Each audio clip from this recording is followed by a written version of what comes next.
this week's portion, the Torah tells us that Moshe was Anav Mikol Adam, the most humble person of all people that walk the face of the earth.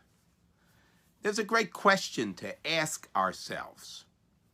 Ask yourself, am I arrogant or am I humble? Most of us would probably say, well, I don't think I would consider myself arrogant. I'm not the most humble person, but not arrogant.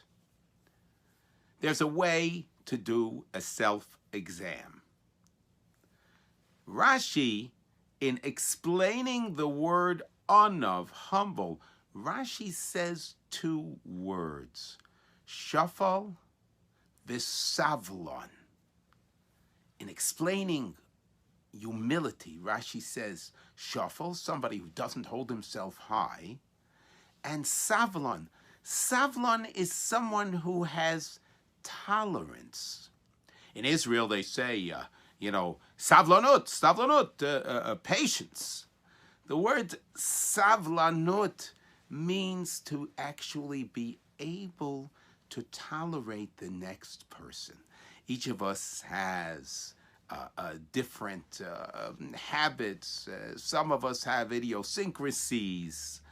And sometimes we find it a little uncomfortable interacting with someone who's not like us or whose general behavior is not compatible with us. Now, I'm not talking about someone who is violating principles of the Torah. I'm talking about savlonus, patience in dealing or accepting someone who doesn't think the way we do, doesn't act the way we do, and sometimes might even act a little strange. So, a humble person has savlonut. A humble person can tolerate the next person. So, based on Rashi, we can do a self-exam. Do I, in dealing with the next person, how tolerant am I? How aggravated do I get with the behavior of the demeanor of the next person?